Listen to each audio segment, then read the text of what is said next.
Your savings account is quietly charging 0.01. You a 2.5% invisible tax every year.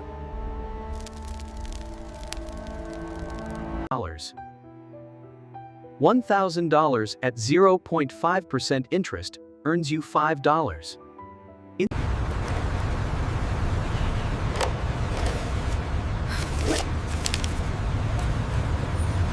Thing. And here's just Verder. And here's the kicker. While you're Cash shrinks. Banks lend that same money. At 20% on credit cards. You get pennies. Absolute legends. Who's counting anymore? We own this city. More in fees, including over $30 billion. A year from overdrafts alone.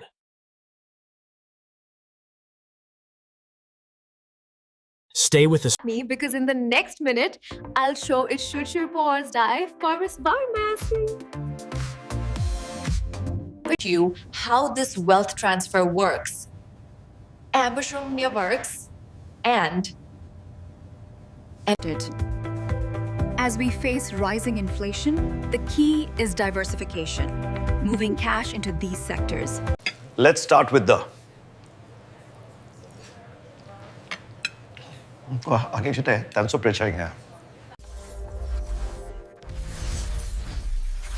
Invoice you never see. Here's what that Change looks like in practice.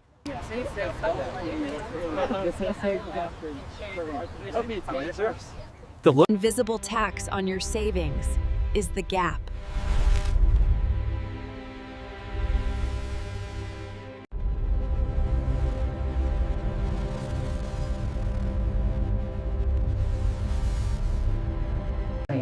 Which is what matters after inflation.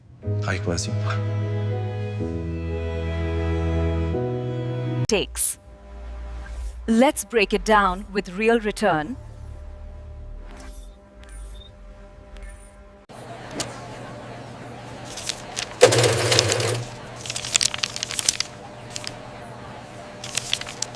During that same year, prices rise 3%. Earning 0.5%. After a year, the bank credits you $5. That $1,000 now buys roughly $30 less. Than before. Net effect. You're purchasing.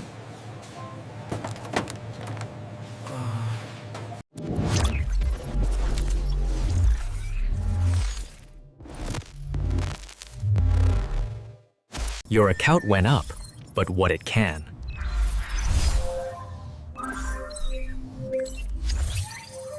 Buy went down. That gap is the invisible. The bank statement doesn't show this income. We need to calculate the tax implications separately. You've seen the ads. Secure, grow your money, sleep easy.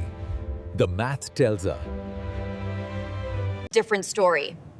A safe account that pays less than inflation doesn't protect your savings. It reduces them. Darling, the language feels comforting because the Balance doesn't swing. But stability in digits isn't stability in value. If your money can't keep up with rising prices, your future grocery cart, and rent. Utilities shrink, even as your balance ticks up by a few dollars. Think about a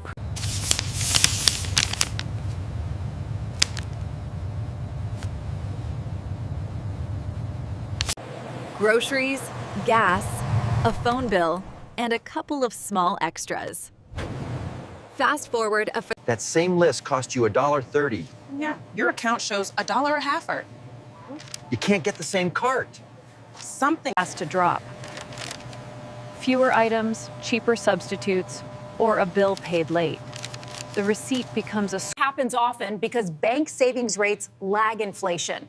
When your account pays wins most of the time. And it's not just. A one-year event. Negative real returns compound against you. Year 1, your 1,000 buys 975. The same gap, you're down again, not just by another $25, but by $25 on a smaller base of purchasing power. Over multiple years, that erosion layers and they The gap widens even if your nominal balance keeps inching up. We've seen stretches where savers lost ground. Years. Keeping cash parked at low yields while prices rose meant steady declines in what those dollars could do. You don't feel it day to day, but over time, goals slip farther away. The emergency fund that once covered 3 months slowly becomes 2.5, then 2, unless you add more, just to stand still. A down payment target drifts as prices rise. Faster than your balance. Retirement contributions that looked on track start to lag the cost of living you're saving.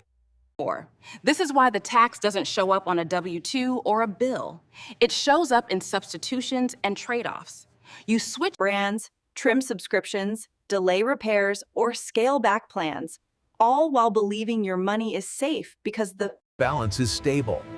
But safety means preserving what your dollars can buy, not just preserving the number on the... Doing nothing has a cost. Leave idle cash in a low-yield account, and you're effectively paying 2 to 5% a year. And lost purchasing power depending on the spread between your rate and price increases. That loss is silent, automatic, and guaranteed if you accept whatever the bank offers by default. You wouldn't ignore a recurring charge on your credit. Card for a service you don't use. Yet, many people accept this annual haircut because it is framed as safety. Once you see it, it's hard to unsee. The question shifts from, is my money safe, to, is my money keeping up? If the answer is no, then that invisible invoice keeps printing year after year. And while you absorb that loss, the system doesn't. Stand still.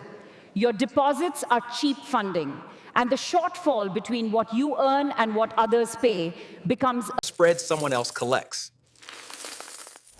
In the next part, we'll follow how these pennies to you turn into dollars to you. So let's turn to mechanics. How banks turn your cash into their cash flow.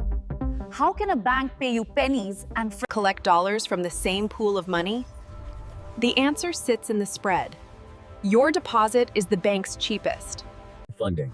They borrow from you at near 0 to maybe 2%, then turn around and lend at rates that make the difference. Worth billions. Credit cards with rates around 20%. Personal loans at higher single digits to teens, and overdraft charges that function like triple-digit interest create the gap. That gap is their profit engine. You think your deposit waits for you untouched. It doesn't. It fuels high-yield lending and fee streams that never show up on your statement. Let's break. Placing a paycheck into his bank account on the bank's balance sheet, that becomes a liability to him. Asset to them because they can deploy it. They extend credit lines, fund loans, and collect interest daily. Your dollars become the raw material for interest, income, late fees, and overdraft charges. You earn basis points. They earn percentage points. Here's the simple flow. Deposit hits the bank. The bank aggregates deposits and for them is simple. You earn little on deposits and pay a lot on debt. That widens net interest margin, the spread. Between asset yields and funding costs. It also explains the constant push towards spending and the ease of tapping credit compared to the modest rewards for saving. There's one more layer that makes this model even more powerful. The banking system doesn't just recycle existing dollars.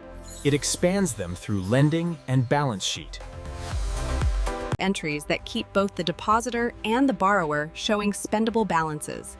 That design boosts profits in good times and increases fragility in stress. In the next segment, we'll pull back the curtain on how that works and why.